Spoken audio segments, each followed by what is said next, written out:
Olha, Fabíola, essa foi a informação que de fato circulou pela manhã, foi a principal informação, pelo menos do lado dos israelenses, que querem também dar uma demonstração de que não há apenas, esse apenas eu coloco entre aspas, obviamente, a destruição de Gaza, mas que essa operação tem um foco específico, que é, obviamente, a liderança dos grupos radicais dentro de Gaza, responsáveis, segundo eles, pelos ataques do dia 7 de outubro, claro, os ataques terroristas absolutamente condenáveis.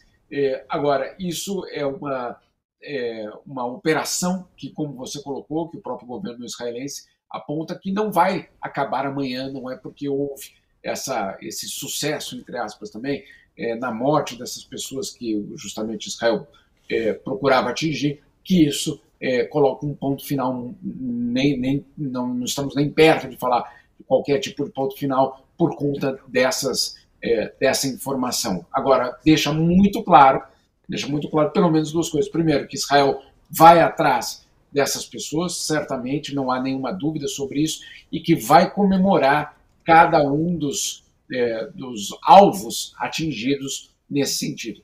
O que preocupa a comunidade internacional, mas também as ONGs, Cruz Vermelha e tantas outras entidades, é que isso vem com um custo bastante elevado para a população local. E são esses os dados que a ONU trouxe hoje pela manhã aqui em Genebra, mostrando a dimensão justamente do caos, vamos dizer assim, humanitário que vive o país, perdão, que vive a região da faixa de Gaza, um caos que, só para a gente colocar num número só, não precisamos entrar em todos eles, mas só para colocar num número, 25% de todas as residências ou apartamentos de Gaza já foram destruídos.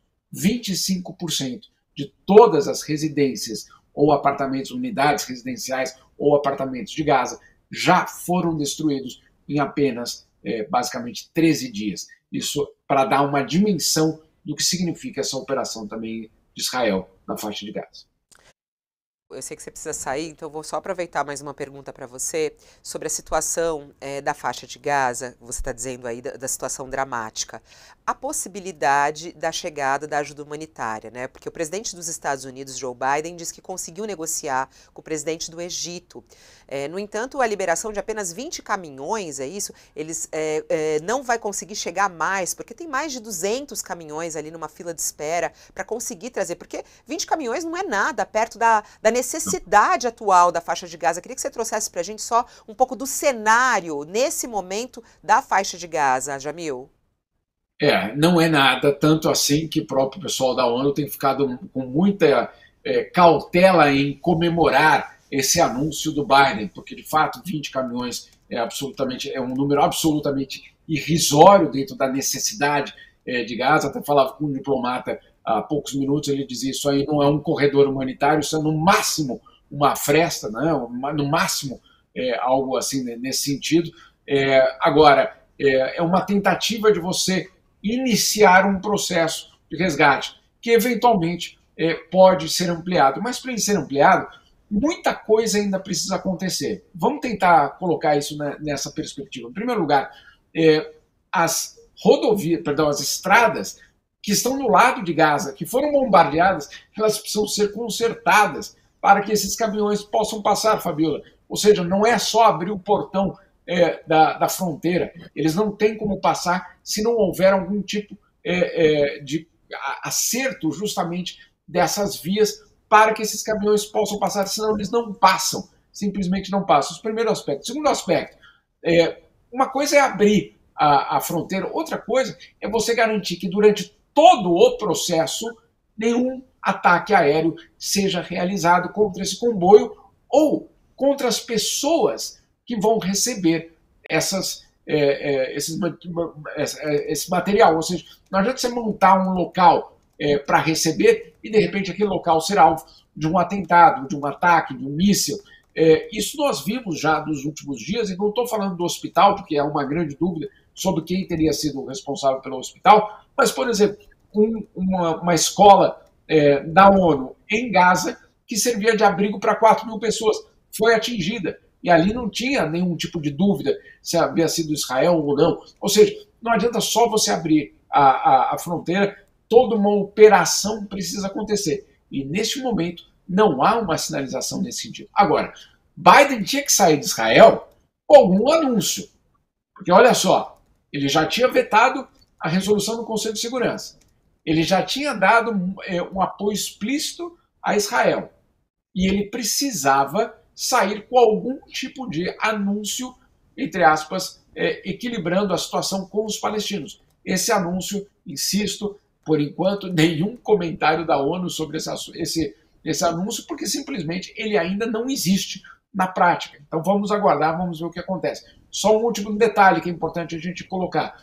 Essa ajuda humanitária é para que esse material entre em Gaza. Ninguém está falando, por enquanto, da saída de palestinos de Gaza ou dos estrangeiros, entre eles os brasileiros. Isso não está sendo colocado, por enquanto. O que a única negociação que conseguiu acontecer foi uma entrada mínima de caminhões que eventualmente vão passar a fronteira para chegar até as pessoas.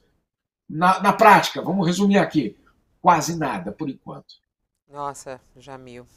Bom, mais alguma notícia que você queira nos dar aqui, que eu não te perguntei, antes de você nos dar tchau?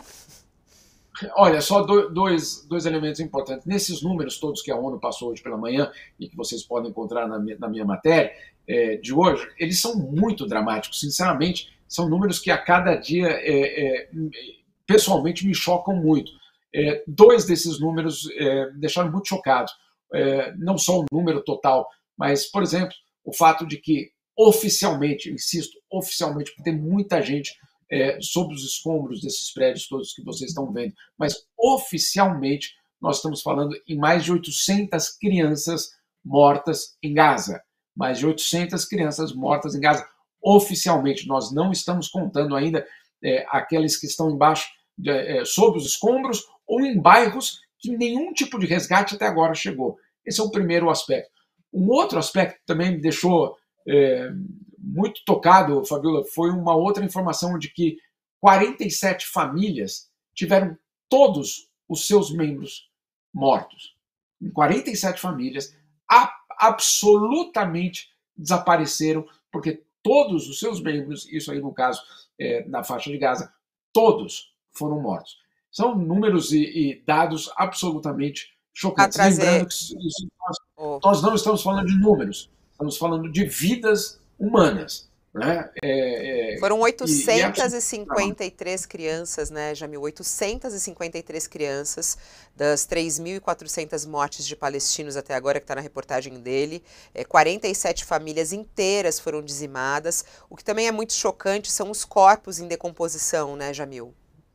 Exato, que é um outro detalhe que a ONU traz, mostrando que nesses escombros, como não consegue existir um resgate, eles começam já a estar em decomposição sob esses escombros, alguns que, inclusive, obviamente, vão ter muita dificuldade de serem identificados. E aí o resgate vive uma situação dramática. Não há combustível para os carros, não há sinal de celular, muitas vezes, para esses resgates. E não há nem mesmo o atendimento para o funcionário que faz o resgate. Ou seja, não é que o funcionário que faz o resgate tem água, alimento, energia e o palestino não. Não, ninguém tem. Então, essa é a situação dramática dessa história. Ó, tá aqui a reportagem do Jamil. Vamos só mostrar com todos esses números que ele fala e essa tristeza, né, dos dados que foram compilados aqui pela ONU, do alerta que é dado ao mundo nesse momento, justamente sobre o tamanho da destruição, 25% das casas destruídas, 3.400 palestinos mortos, e a falta de água, enfim, tudo que está faltando neste momento, a falta de energia e o drama humanitário que vive a população de Gaza nesse momento.